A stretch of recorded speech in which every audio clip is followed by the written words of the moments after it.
بلا وجہ احتجاج کی کالیں نہیں، حال حال کیوں ہے؟ دلیل ہوتی تو دلیل سپریم کورٹ میں کیوں نہیں آتے؟ دلیل ہے تو ہائی کورٹ میں کیوں نہیں آتے؟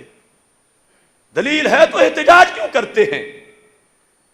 پرسوں کا دن سارے ملک میں مجھے مرد آباد کہہ رہے تھے، کچھ لوگوں کو پتا ہوگا، تو میں تو پھر بھی زندہ بیٹھا ہوں۔ اگلی سانس کا تو کوئی پتا نہیں، مگر میں تو پھر بھی زندہ بیٹھا ہوں۔ اور جو زبانیں مجھے گالیاں دیتی رہیں، میں خوش ہوں کہ ان زبانوں نے گالیاں دیں جو محب صدیق کی نہیں تھی، جو علی کے قائد کو گالیاں دیتی تھیں وہی مجھے بھی دے رہی تھی۔ حضرت صدیق اکبر، حضرت فاروق اعظم کو گالیاں دینے والی زبانیں اگر ہمیں دو تو عجب کیا؟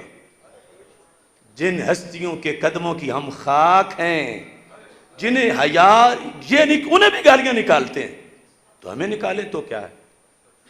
مگر ہم ان کی جان چھوڑ دیں، یہ بھول میں ہیں۔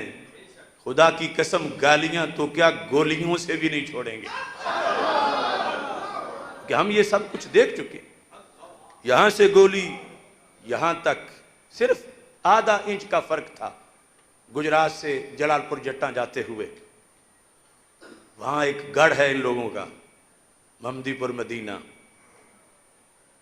تو صرف فرق یہ تھا کہ میں گجرات شہر میں درس دے کے جلال پور جٹاں جا رہا تھا، سر پہ پسینہ تھا، تو پیچھے مولانا عمران رضا صاحب بیٹھے تھے، تو میں نے پیچھے اس طرح سر کیا کہ وہ صاف کریں پسینہ۔ اتنی دیر تھی کہ گولی یہاں سے ڈیش بورڈ تک لگ گئی، شیشہ ٹوٹ گیا۔ تو یہ مرد آباد 1000 بار کہیں، 1000 بار، ہر گلی میں جلالی مرد آباد کہیں، مگر میں صدیق زندہ باد کہتا رہوں گا۔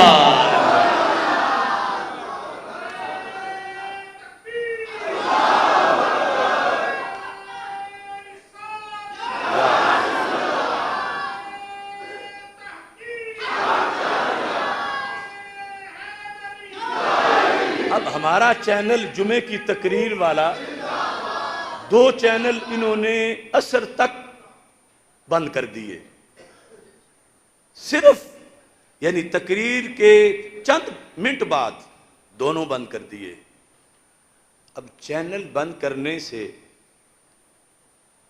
ہم تو نہیں بند ہوں گے، اور ہمیں جہاں بند کریں گے وہاں بھی ہم بند توڑیں گے۔ یعنی جو قیدی بھی ہمارے ساتھ رہے گا وہ بھی محب علی اور محب صدیق بن کے نکلے گا۔